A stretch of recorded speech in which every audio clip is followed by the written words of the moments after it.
So I'm going to be talking about the future of the grid, policy, technology, and market changes. So it's an incredibly exciting time to be talking about the changing electricity grid.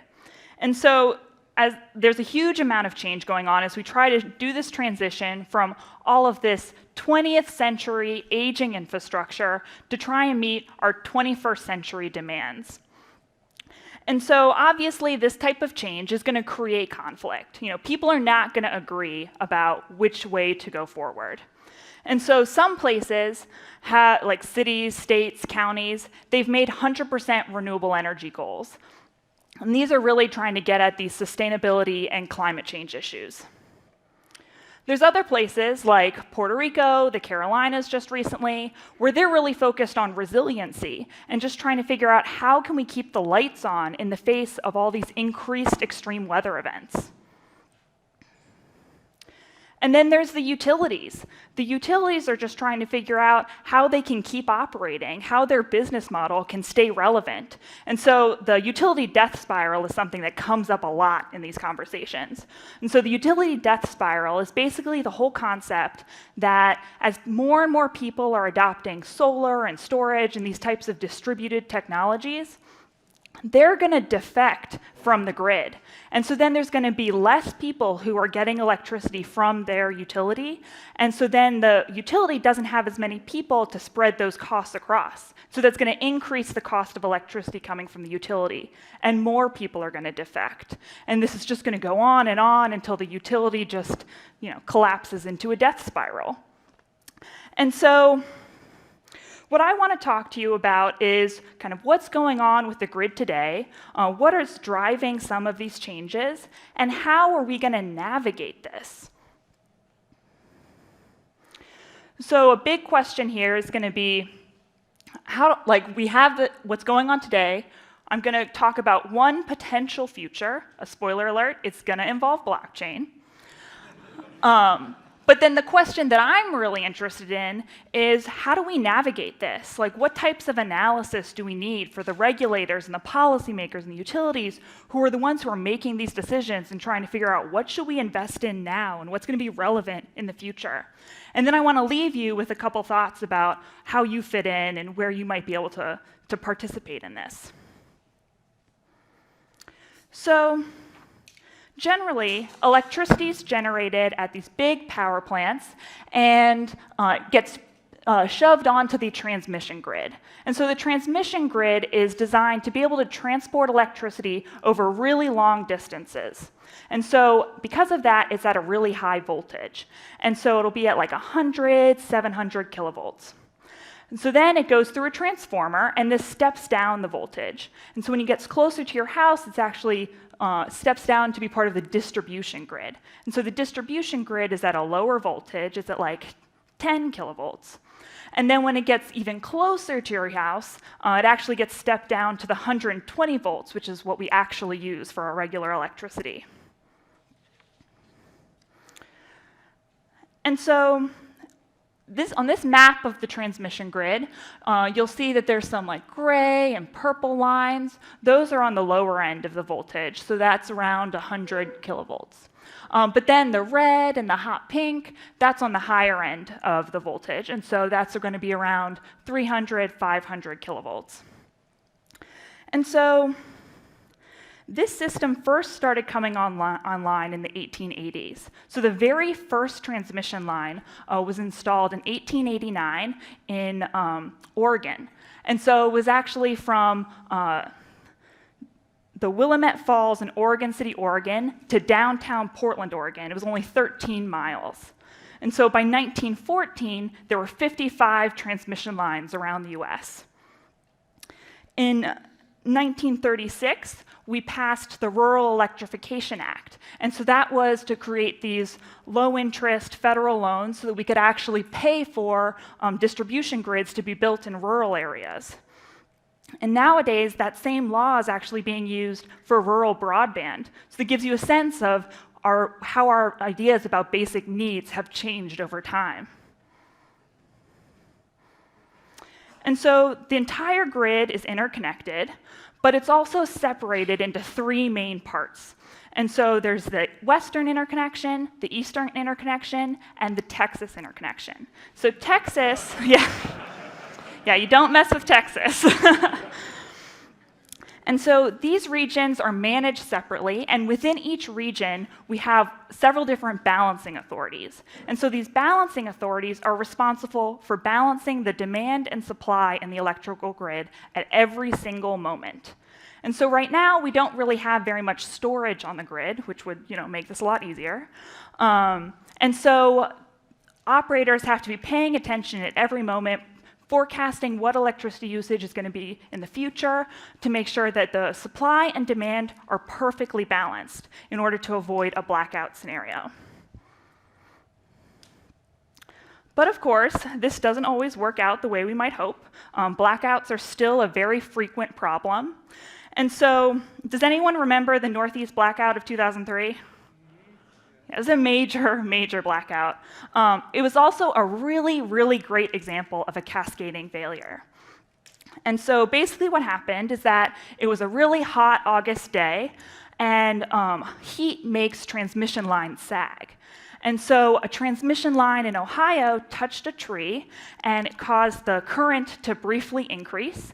And this caused the protective automatic equipment to automatically shut off the line. So then all of the electricity that had been going down that transmission line needed to find someplace else to go. And that caused other lines to get overloaded, and then they tripped off. And so normally, this is a totally manageable problem. The operator pushes a few buttons, they make a couple phone calls, everything's balanced again. However, in this particular situation, First Energy, who was in charge of that first transmission line, it turned out that, as you might remember from earlier in the morning, they had a computer that had a software bug, a race condition. And so what ended up happening was that that computer was frozen for about an hour before anyone noticed. And because of that, no one heard or saw any alarms, suggesting that everything was going horribly, horribly wrong. And so they didn't intervene, they didn't do anything. And so ultimately, this blackout affected 10 million people in Ontario and 45 million people in 8 US states. And so all of New York City lost power. It took 2 days to 2 weeks to get the power back on. Amtrak stopped running, cell phones stopped working, water systems lost pressure. So obviously, this was an incredibly expensive accident. Estimates put it at $6 billion. And the reason I'm telling you this story is because reliability is the most important thing that a utility does. And so often, if you are talking to someone who works at a utility and you have some crazy new idea of how you're going to just revolutionize the whole system, they just need to completely reorganize, no big deal, the first thing that they're going to tell you is, I don't know, I'm really worried that that's going to impact reliability. Because utilities are not going to do anything that impacts reliability, and they shouldn't. Having reliable electricity is critical for our economy and for public health. So I've talked a little bit about how the electricity grids operated, gave you a sense of that. And so now I want to talk a little bit about the market, regulatory, and policy parts. And so, as indicated on this slide, states are generally separated into regulated and restructured markets. And so in the white states, like Washington and Missouri, you'll find that we have regulated gas and electricity markets. And so generally what this means is that there's a public utility commission, and they're responsible for overseeing a utility who's a monopoly that operates in a specific region. And so if that utility wants to invest in more infrastructure, if they want to change the electricity prices, they have to go and get permission from that regulator. And so in this context, you'll generally find vertically integrated utilities. So they own both the generation equipment as well as all the wires. You'll also find smaller utilities, so like municipal utilities where they're owned and operated by the city government. Also co-ops, so those are typically in rural areas, and they operate with a not-for-profit business model. And so the blue states are deregulated or restructured. And so deregulated is kind of a misnomer because there's actually still a lot of regulation. There's still a public utility commission. But what this generally means is that they're operated with market principles. And so in the dark blue states, like Texas and Oregon, that's where they have deregulated or restructured electricity markets. Then the light blue states, like Florida, that's where they've only deregulated their gas markets. And then the stripy ones are where we've deregulated both the gas and the electricity markets. And so in these states, what happens is that there's an energy market to allocate resources, and different companies own the generation and the wires so that no one has a conflict of interest. And so this is something, deregulated and restructured markets are still pretty controversial. So for example, there's lots of discussions right now about how do 100% renewable energy policies fit into a market structure. The problem here is that you can't just use a carbon price because these renewable energy policies are not technology neutral. So if you have a carbon price, what's more than likely to happen is that you'll increase natural gas generation, maybe nuclear generation, but you won't necessarily drive solar and wind adoption the way that the law is really intending. So then the question is, well, okay, if a carbon price isn't going to work, what are we supposed to do? Should we have separate markets for renewables? Should we re-regulate? I mean, this is a serious conversation that people are having. There's lots of uncertainty about where we're going to move forward. So just to give you one example on the policy side, I'm going to talk about how net excess generation. So basically, if you have solar panels on your roof and you produce more electricity than you use, that's excess generation. And the way that that gets compensated differs depending on what state you live in. And so in the dark blue states like California, the excess generation is compensated at the retail rate. So basically this means that if you are generating more electricity than you use, your electricity meter is actually going to run backwards. And so that's awesome if you really want to encourage people to adopt solar. It makes the economics awesome. But the negative side is that it makes the utilities job a lot harder because the entire electrical grid is designed so that utilities put power on and customers take power off. It's a one-way flow. And so with solar power, we're completely changing that whole paradigm. So now customers can inject power into the grid, and at the same time, the utility is still responsible for reliability. They're still responsible for making sure that everything is perfectly balanced that whole time. And there is still a cost associated with that. And so at the middle blue states, so for example, Maine, what they do is they compensate at the retail rate at first for some of the generation, and then they switch to a lower rate. At the light blue, like Missouri, they only will credit it at a lower rate. Typically, it's the avoided cost rate or the wholesale rate. And so this is basically what the utility would have paid for that generation. And the idea here is that it's actually accounting for a little bit of the cost that the utility is incurring, because they're still the backup generation for that home. So even if you are putting electricity into the grid, at any moment, your solar panels, for example, might stop working, and you would need electricity, and the utility is there to make sure that you get it. And then in the white states like Texas, in the striped ones, which Oklahoma is the one example here, they actually have no obligation to compensate excess generation. And then in the white states like Texas, they don't have any statewide rules obligating them to compensate or not compensate generation. And so the main point I wanted to make here is that when you're trying to figure out the economics of solar, it's not necessarily just about how sunny your roof is. There's going to be different market and policy conditions that affect the economics of it, and this varies depending on what state you're in.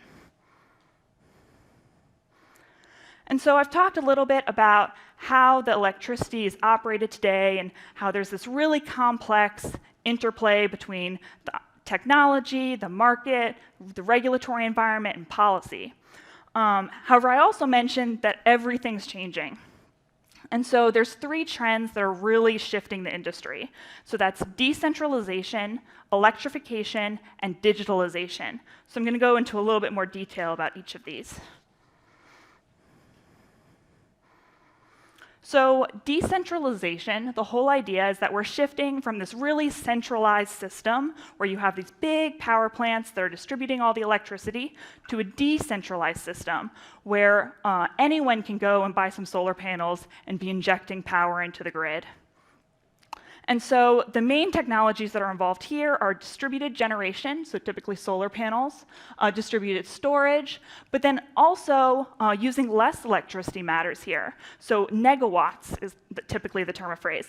So energy efficiency and demand response. And so these different technologies create problems as well as opportunities.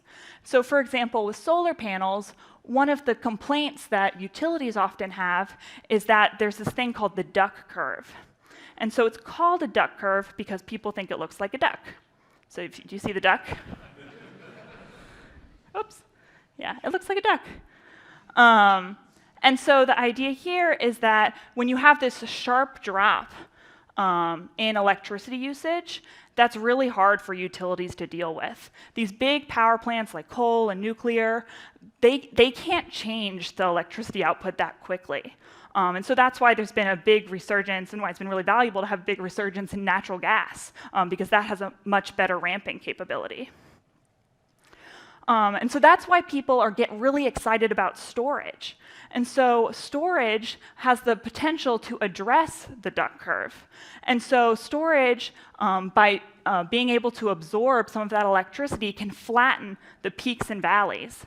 And so what this means is that utilities are super happy because it actually makes the electricity much more predictable, or the electricity demand much more predictable. And utilities like things that are predictable. It makes their job really easy. But then there's also energy efficiency. So the idea here is to reduce the overall demand. And so this reduces the number of power plants that utilities need to build. And then there's demand response. And so this is typically a very targeted effort. And so, for example, during a peak demand crisis, so for example, it's a hot summer day, everyone's got their air conditioning running, and the utility's having trouble supplying all of that electricity. They'll use a demand response program to get people to reduce their electricity usage so that they can keep the supply and demand perfectly balanced. And so in each of these cases, customers are making decisions about whether or not to implement these technologies, and utilities may or may not be involved in that decision. And so it's become really clear to utilities that they need to be a lot more involved in customer decision making and being able to coordinate across customers. So the next big trend is electrification. And so in this graph on the left, this is talking about how the cost of lithium-ion batteries has been dropping and is projected to continue to drop. And so this is making storage a lot more of a realistic option. And so in the graph on the right, you can see that electric vehicles are projected to be an increasing percentage of new car sales. And so by 2040, it's almost 40% of new car sales. And so this creates a lot of really exciting opportunities. And so, for example, instead of having homeowners buy a separate storage, stationary battery storage for their house, maybe they can just use their car that they already have, in this future where everyone has electric cars. Maybe we can provide grid reliability services by slowing or stopping the charging of electric vehicles based on what's happening on the grid and what's going to provide the most benefit. Maybe if we really think far into the future, if we have autonomous vehicles, maybe while you're at work, your autonomous electric vehicle can go drive to a part of the grid that needs some support and provide services there and make money while you're at work. The sky's the limit. There's all kinds of crazy things. But the idea here really is that electrification is really changing the boundaries of what matters for grid operations. It's so utilities worry about people using less electricity because it affects their bottom line, but also it affects their degrees of freedom for being able to address grid reliability. So electrification increases those degrees of freedom. And so the last big trend is digitalization. And so the idea here is that we have all these smart sensors and automatic control systems and all this big data being collected that we can use to optimize the system. And so, for example, there's some utilities who, when there's a blackout, they have no idea how big it is. They have no visibility into their system. And that's why you have to call them on the phone and tell them, hey, I don't have electricity, because they don't know. And so there's been a big push to have advanced metering infrastructure, or AMI, on smart meters. This has been a big part of pushing the smart grid in the last 10 years. And so what this does is this gives utilities a lot more visibility into the system so that they know how much electricity individual houses are using. And so this also means the utilities are collecting huge amounts of data about how much electricity homes are using. And most utilities don't even have the capacity to deal with any of that data. Like, they don't have a data scientist. They're barely able to just store all that data. So there's a lot of opportunity to be able to better leverage that that's not happening right now. This also includes technology like smart inverters. So smart inverters are basically an electronics that interfaces between a solar panel and the grid. So we can imagine that at some point we'll have these smart inverters where they can actually sense the grid conditions, and when they're injecting power, they can change what they're injecting based on the conditions of the grid to increase grid reliability. And so that's actually how we get to some of these ideas about having a self-healing grid. And so, of course, all of this is very exciting, but what people worry about is the cybersecurity implications. And so there's already cybersecurity risks at utilities, and this is only going to increase them. And so there's a lot of work being done, for example, to increase information sharing across utilities so that they're better able to identify attacks sooner. In some ways, you might think that, oh, this might be an argument for why we should have more distributed energy generation. Because if the system's more resilient, then that means we won't be, the impact of a cyber attack won't be as bad, and so then it won't matter. Of course, that assumes that the smart inverter, which is a critical piece of a distributed energy system, is not the actual attack vector. So there's still a lot of things to get figured out. So I've talked a little bit about the grid today, and I hope I've sort of explained how it's a pretty complex system right now, and it's only going to get more and more complicated as we move into the future. And so now I want to talk about just one example future that we could be headed towards. So everyone close your eyes. Close your eyes.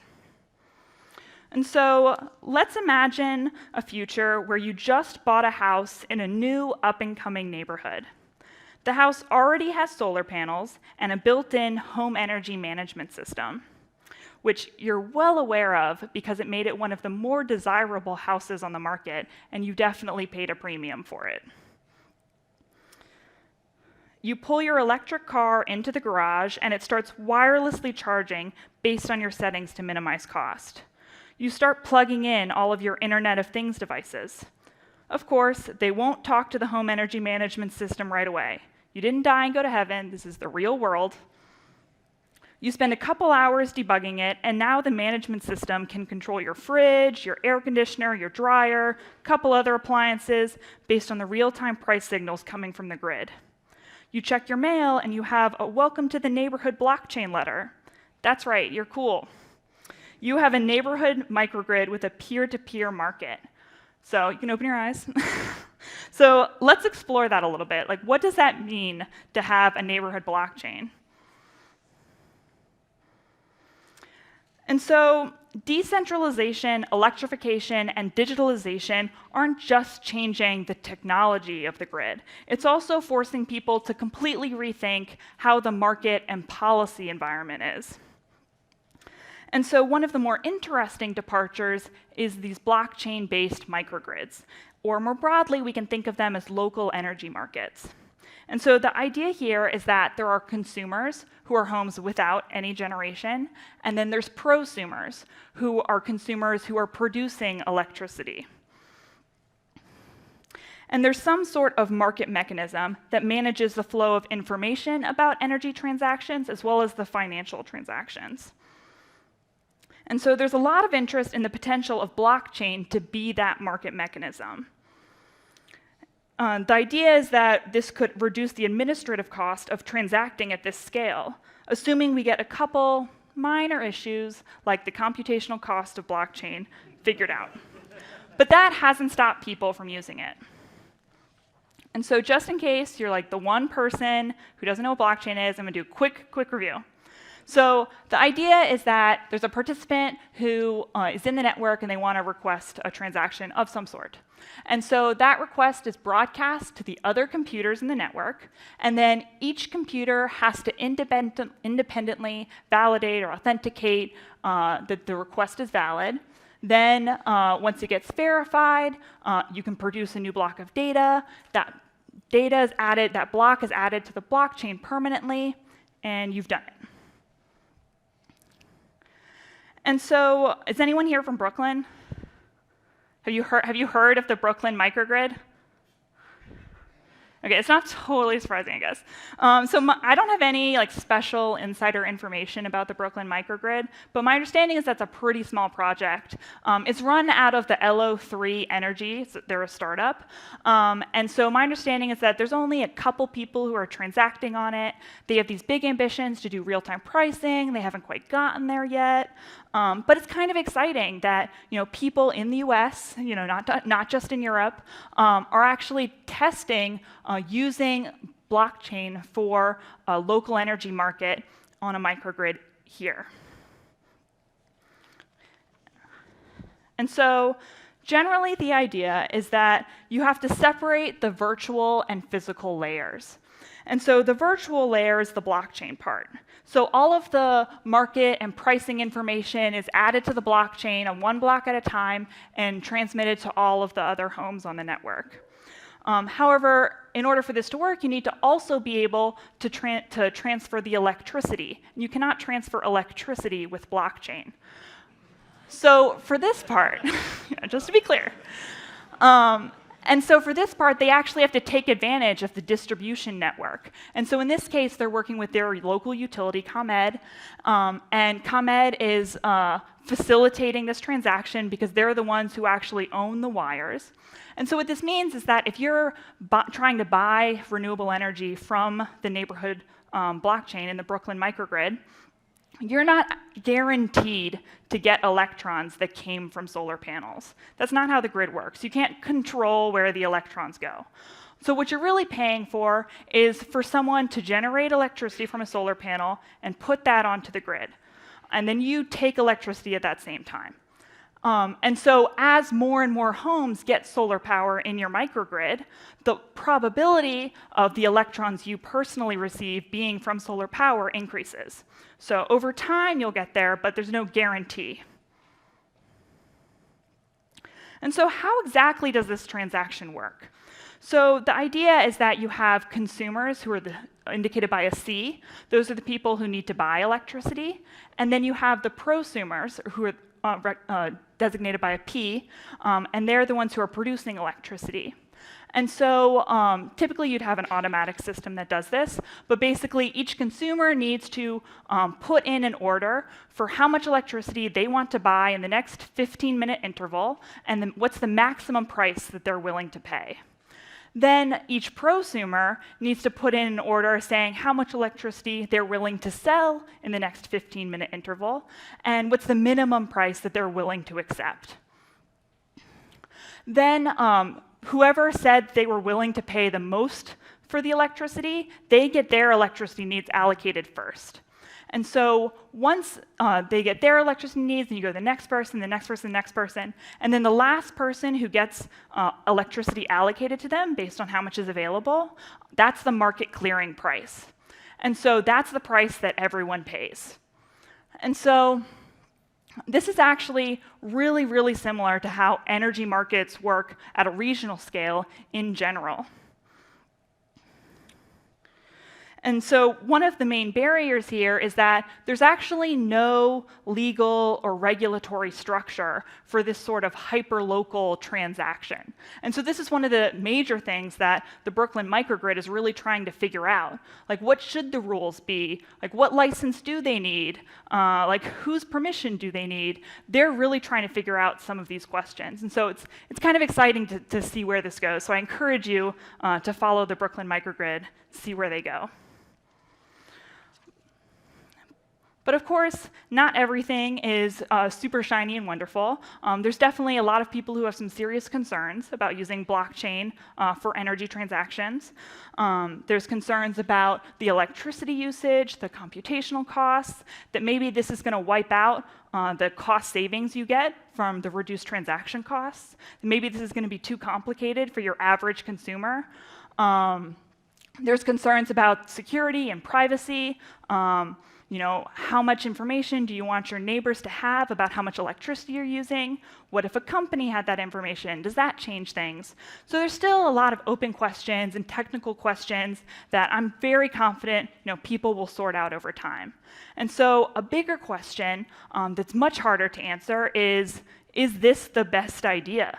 Like, is this where we should be going with our electricity system? And so I want to talk a little bit about that, these are some of my personal research interests about how do we figure out today how to set ourselves up for the best future. And so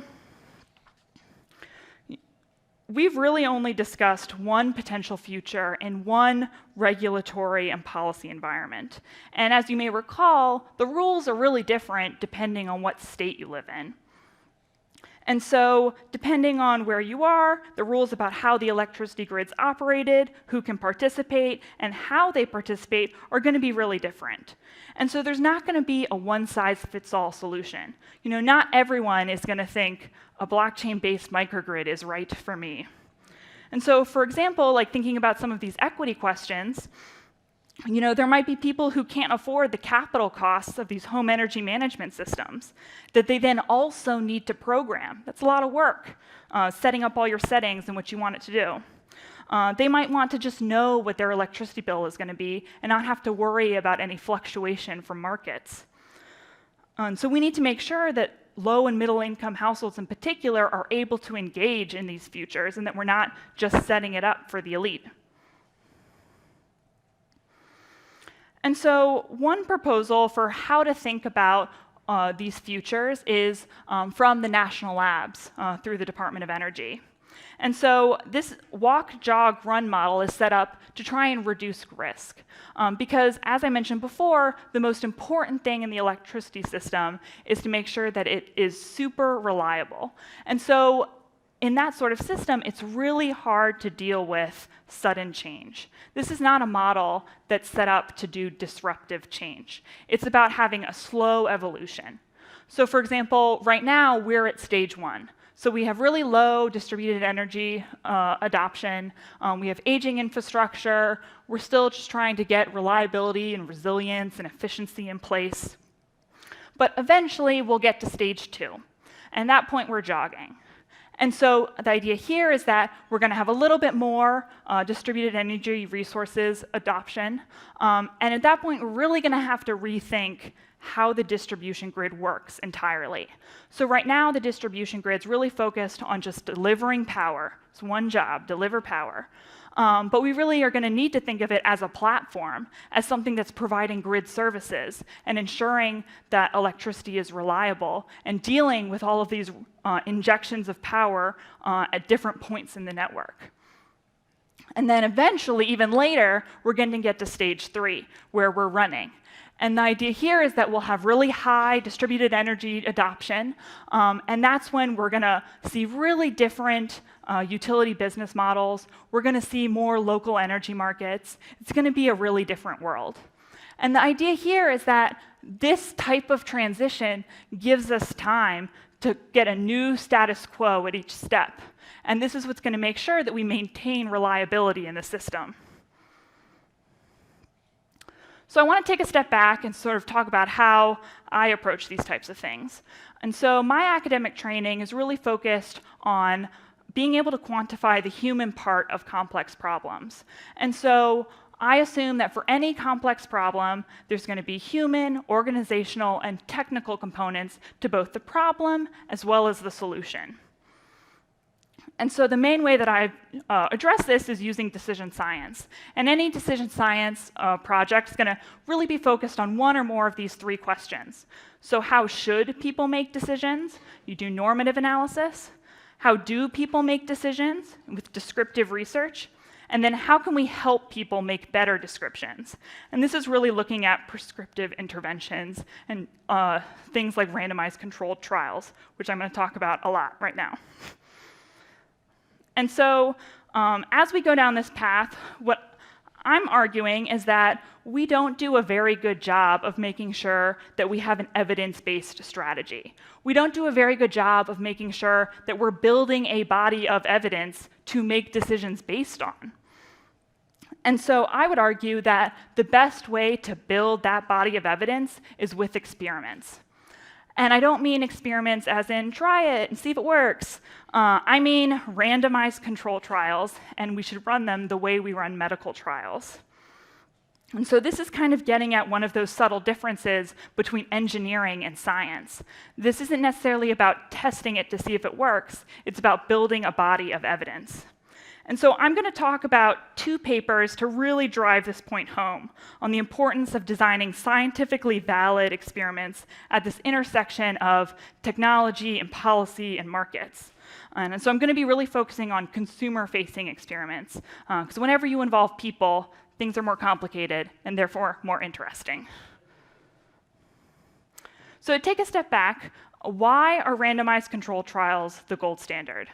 So the whole idea here is that you have a population of interest, and then you randomly assign people to either the intervention group, which might be receiving a programmable thermostat, or the control group, which would be receiving a regular old dumb thermostat.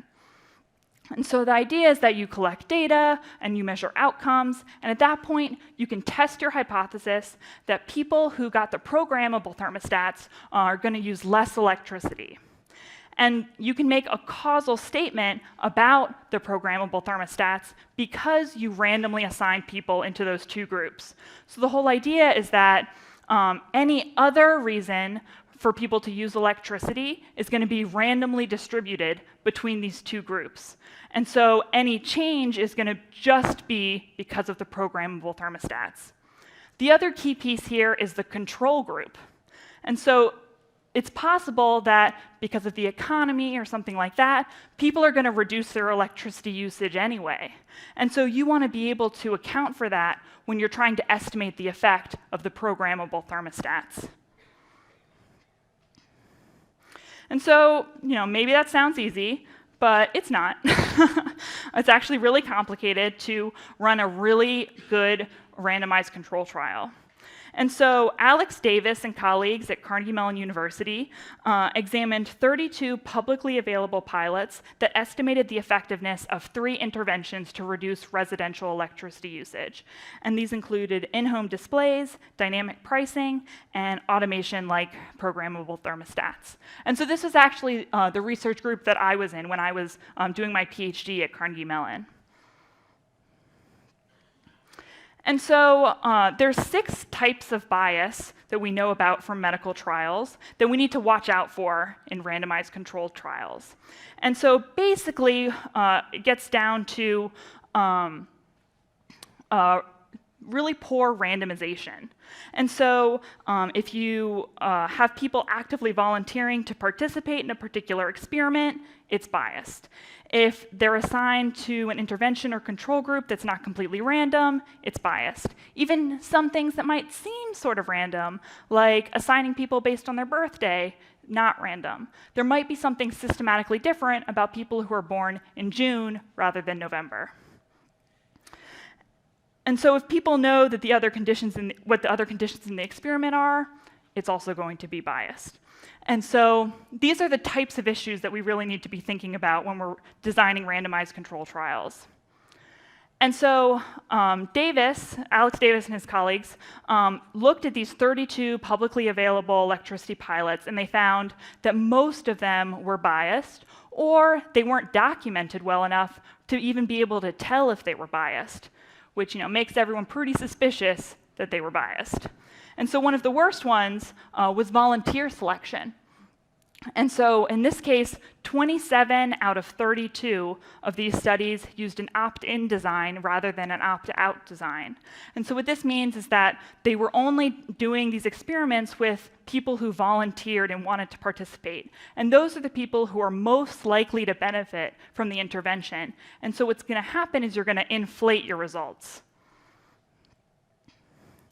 And so, for example, what they found was that they used some statistical methods to estimate the impact of the biased study design, and they found that for reducing peak electricity use, so that's the maximum amount of electricity that a home uses, the results were roughly halved. So they were still significant, but they were just smaller. And the one that worked the best was dynamic pricing with automation. And so that people reduced their electricity usage by 14%, as opposed to the original study, which estimated it at 25%. Also looking at overall electricity use, they found that most of the interventions that were tested, the original studies found really small effects, but when they added the corrections, they weren't statistically significant. There was no impact. The only one that still remained standing was in-home displays, and so they were significant, but they had a really small effect. So it dropped to 3% from 5%. And this is really important if we're thinking about how to do cost-benefit analysis. Because if we are overestimating the benefit from these types of programs, then it's going to be really hard to figure out how much cost to actually allocate to running them in the real world. Also, company politics can get in the way. When I was doing my PhD, we tried to work with a utility to run a randomized control trial looking at in-home displays. And we wanted to do an opt-out design because it's the gold standard. And we explained that, this would mean that we'd take 1,000 customers, we'd send them in-home displays, and we'd explain that it's an experiment, and they can opt out if they want. But the utility was terrified to implement this. They were really worried that they'd get terrible press because people thought that they were wasting money because they were sending in-home displays to people who didn't want or need them. And so what they ended up telling us was that, how about we tell you what we want to do, and then you tell us how to do it as scientifically as possible. Obviously, that's not a way to do good science, so we ended up not being able to work with them, and we never ran that study. And so there's a lot of challenges to kind of getting utilities on board with this notion that randomized control trials are the right way to go. Oh, whoops.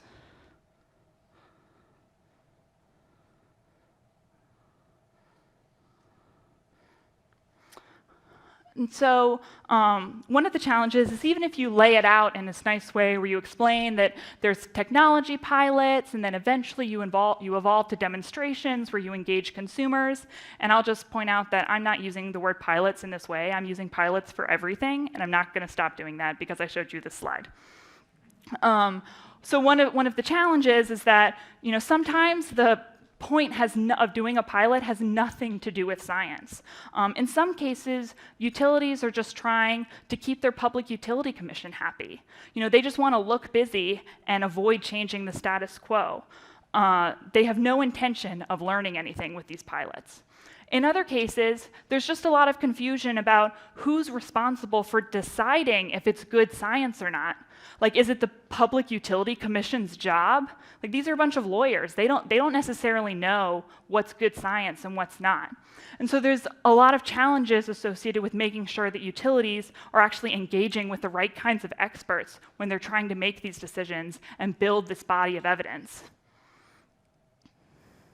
So one other paper that I do want to mention is called Solarize Your Community.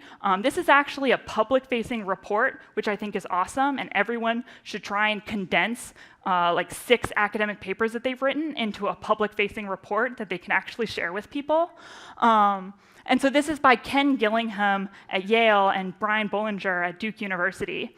And so what they were doing was that they saw that there were these Solarize campaigns. And so Solarize is basically when a city or town all gets together and gets lots of people to adopt solar at the same time so that everyone gets a price discount. And so they were able to take advantage of this rollout happening in Connecticut. You can see there's a big cluster in Connecticut. To actually run randomized control trials and learn something about what's the best way to design a Solarize campaign. And so they found that having a Solarize campaign increased adoptions. So the Solarize campaign is the blue line, and the control and the non-Solarize adoptions are the red line. And the gray box is showing how long the Solarize campaign lasted. And so you can see that there's a huge increase in the number of solar adoptions that happened at that time, and that there was also a really sharp decrease in the price that people were paying for those installations. And that price decrease only lasted as long as the Solarize campaign lasted. So there's a lot of incentive for people to participate. And so they tested a bunch of different variations to try and figure out, what is it about the Solarize model that really makes it work? What's the core of it that matters? And so ultimately what they found was that the choice model was the best approach. And so it had a competitive application, so cities and towns were really motivated. They had resources available to devote to it. It lasted for 20 weeks, which was enough time to kind of roll it out. When they limited it to 10 or 12 weeks, they actually increased administrative costs because it was just so much harder to get the word out that quickly. It had a tiered pricing structure, so as more and more people adopted, the group discount that everyone got increased, got higher and higher. And so people were really motivated to get their neighbors and other people to adopt solar so that they'd all get a better price. But the key was that they had 2 to 3 installers. So introducing this small amount of competition was really valuable, and they actually had the most adoptions and the lowest prices across all of the models that they tested. And also, that price decrease lasted the longest after the Solarize campaign ended. And so this little tweak of adding some competition among the installers had a huge impact. And they never would have known that unless they had run all these randomized controlled trials.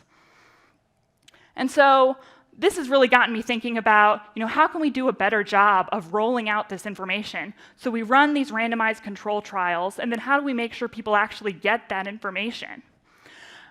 And so one thing I found out about was this whole concept called implementation science.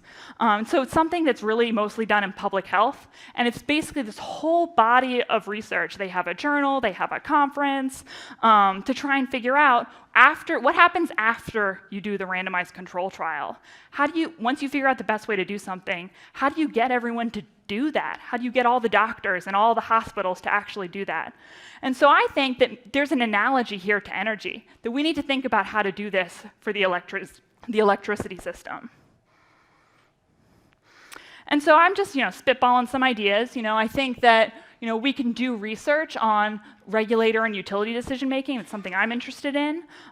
We can aggregate the results of experiments and pilots and demonstrations and actually actively build this body of evidence. Maybe we should be training utilities and regulators and policymakers on what it means to do randomized control trials and why they're valuable. Wouldn't it be awesome if utilities had a chief evaluation officer who was responsible for making sure that this stuff happened? That'd be awesome. And so last, I just want to leave you with a couple thoughts about where you fit in. So we've talked about how the grid's interconnected, how we have this complex interplay between the regulatory, market, and policy environment, how there's these trends in decentralization, electrification, and digitalization that are driving a lot of change. It's possible that blockchain-based microgrids are our future. People are advocating for this walk, jog, run model to have this slow evolution in the electricity system. But if we're doing that, we need to make sure that we're running scientifically valid experiments, and especially for customer-facing programs, even though that's very politically fraught and utilities are scared. Because most of the electricity pilots that are happening are biased. And ironically, we're actually going to waste more money in the long term running these biased experiments than if we just did it right from the beginning. And so the real trick here is to use randomized control trials whenever we're rolling out programs to actually optimize the program design. And so what I want to leave you with is that there's opportunities for you to engage with some of this. You can participate. Like if you own your house, you can think about getting solar. If you can go to energysage.com, this is a really great resource for figuring out if solar makes sense for you. It's your electricity system. You can participate. Also advocate. A lot of these decisions are being made by policymakers and elected officials. So make sure that they know what kind of electricity system that you want. Make sure that you vote. It's always a good idea. If you are in the electricity space or you're thinking about getting into it, run experiments. It's really, really important to make sure that we're building this body of evidence and sharing it. And then lastly, I just want to emphasize the importance of increasing accessibility. There's a lot of opportunity to make sure that this transition is accessible, particularly for low and moderate income households, where they might not have the financial or just time resources to engage with all of this change. And so, technology is not going to solve all of these problems, but it's definitely going to be part of the solution. So thank you.